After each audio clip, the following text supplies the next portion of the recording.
ఖమ్మం నగరంలో నిర్వహించిన మీడియా సమావేశంలో ఖమ్మం బీజేపీ ఎంపీ అభ్యర్థి తాండ్ర వినోద్రావు పాల్గొన్నారు. ఇందులో భాగంగా ఖమ్మం జిల్లా కారేపల్లి మండలం నుండి మాజీ ప్రజాప్రతినిధులు బీజేపీ కండువా కప్పుకున్నారు. అనంతరం వినోద్రావు మాట్లాడారు. అన్ని ప్రాంతాలు అభివృద్ధి చెందుతున్నాయి కానీ ఖమ్మం ఎందుకు అభివృద్ధి కావడం లేదని ఆయన ప్రశ్నించారు. భారతీయ జనతా పార్టీ అభ్యర్థి గౌరవనీయులు శ్రీ తాండ్ర వినోద్రావు గారిని భారతీయ జనతా పార్టీ ఖమ్మం పార్లమెంటు స్థానాన్ని ఎటువంటి అనుమానం కూడా లేదు. ఈరోజు కారేపల్లి మండలానికి సంబంధించినటువంటి కారేపల్లి మండలంలో ఉన్నటువంటి ప్రజాప్రతినిధులు గిరిజన ప్రజాప్రతినిధులు మొత్తం కూడా భారతీయ జనతా పార్టీకి మద్దతు తెలియజేస్తూ మా గిరిజన సమాజం మొత్తం కూడా భారతీయ జనతా రావటం జరిగింది. వారందరినీ కూడా సాదరంగా స్వాగతం పలుకుతూ మొదటగా 20 మంది సర్వర్కు సుమారు వార్డు మెంబర్సు మిగతా ప్రజాప్రతినిధులు అందరూ కూడా రావడం జరిగింది. మొదటగా వారి యొక్క దగ్గర వెంకయ్య తండ సర్పంచ్ వాంగ్రోత్ కృష్ణ గారు.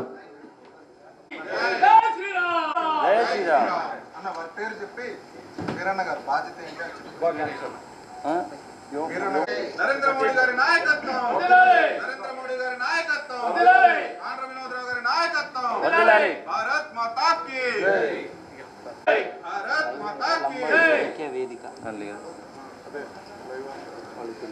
చాగంటి కోటయ్య, వాంకుడో సుఖ్య నాయక్, అప్పాయిగూడెం ఎక్స్ ఎంపీటీసీ, నానూనగర్ తండా సర్పంచ్,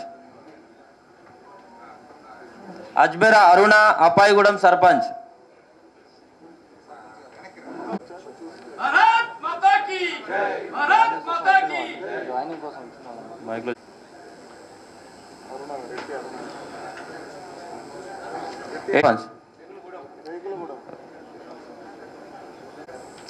గోగులోత్ కృష్ణ, గంగారాం సర్పంచ్. ఓటుతోనే వైకాపాకు బుద్ధి చెప్పాలని మైదుగూరు నియోజకవర్గ కూటమి అభ్యర్థి పుట్టా సుధాకర్ యాదవ్, పుట్టా ఆనంద్ యాదవ్లు పిలుపునిచ్చారు. కడప జిల్లా బ్రహ్మంగారి మఠంలోని సోమిరెడ్డిపల్లి పంచాయతీలో గల పలు గ్రామాలలో టీడీపీ నాయకులు ఎన్నికల ప్రచారం నిర్వహించారు. ఎన్నికల ప్రచారానికి వచ్చిన పుట్టా ఆనంద్ యాదవ్కు గ్రామస్తులు బ్రహ్మరథం పట్టారు.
బద్వేల్ పట్టణంలోని నెల్లూరు రోడ్లో ఆర్యవైశ్యులతో నిర్వహించిన ఆత్మీయ సమావేశంలో MLC DC Govind Reddy, MLA సుధమ్మలు పాల్గొన్నారు. అనంతరం వారు మాట్లాడుతూ ఆర్యవైశ్యులను రాజకీయంగా అభివృద్ధి చేసేందుకు ముఖ్యమంత్రి కృషి చేస్తున్నారని అన్నారు. అందులో భాగంగానే రాష్ట్రంలో కోలుగట్టు వీరభద్రస్వామి, బెల్లంపల్లి శ్రీనివాసులు, అన్నా రాంబాబులు ఎమ్మెల్యేలుగా రాణించారని గుర్తు చేశారు. ముఖ్యమంత్రి గారి అనుగ్రహంతో గాని మనం మన బద్వేల్ నియోజకవర్గాన్ని అన్ని విధాలుగా కూడా మరి అభివృద్ధి చేసుకోగలిగాం. కానీ 5 సంవత్సరాల తర్వాత ఆయన అకాల మరణం వల్ల ఆంధ్ర రాష్ట్రం ఎలా ఇబ్బందులు పడ్డాయో మనందరికీ తెలిసినటువంటి విషయం. తర్వాత 10 ఏళ్లలో ఎలాంటి పరిపాలన మనం చూశాం. చాలా మందికి చంద్రబాబు నాయుడు గారి గురించి కూడా కొంతమంది ఆ పార్టీ కూడా అభిమానులు ఉండొచ్చు, ఆ పార్టీ నాయకులు ఉండొచ్చు. కానీ ఏదైనా కూడా ఒక వ్యక్తి, ఒక నాయకుడు ఎంత దూరదృష్టితో ఉండాలి అనేటువంటి విషయంలో చంద్రబాబు నాయుడు గారికి కానీ వైఎస్ కుటుంబానికి కానీ గొప్ప తేడా ఉందని చెప్పి నేను నమ్ముతున్నాను. నాతో పాటు చాలా మంది కూడా నమ్ముతారు.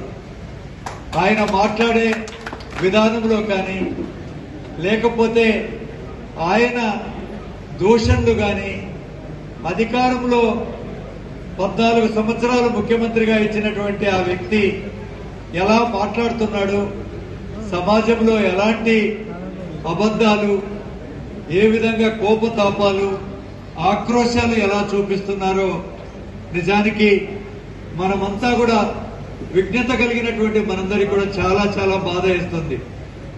అందుకనే మనం సమాజంలో ఏం నేర్చుకోవాలి, సమాజాన్ని ఎంతకు ముందు తీసుకుపోవాలి. నిజానికి మన హిందూ సమాజాన్ని పూర్వం ఒకప్పుడు బ్రిటిషర్లు, అదేవిధంగా ముస్లిం రాజులు రాకముందు బ్రాహ్మణులు, వారికి తోడుగా శ్రేష్ఠులు అంటే వైశ్య శ్రేష్ఠులు వారి సమాజాన్ని ముందుకు నడిపేవారు. సమాజంలో మన హైందవ సమాజాన్ని ఎలా ముందుకు తీసుకుపోవాలి, అందరం కూడా సుఖశాంతుల్లో ఎలా బతకాలి. ఒక్కసారి 1000 సంవత్సరాల వెనక్కిపోయినప్పుడు హిందూ సమాజం ఎంత ఉన్నత స్థితిలో ఉంది అంటే అందరూ కూడా ఆనాడు మన వైశ్యులు వారు చేసుకునేటువంటి వ్యాపారంలో నేను చదువుకున్నది ఏంటంటే ఎవరం కూడా 20% కంటే ఎక్కువ లాభాలు తీసుకోకూడదు అనేది ఆనాడు హిందూ సమాజంలో వాళ్ళు నిర్ణయించుకున్నటువంటి విషయం. కొనడం, అమ్మడం, ట్రేడింగ్ అంటాం దాంట్లో.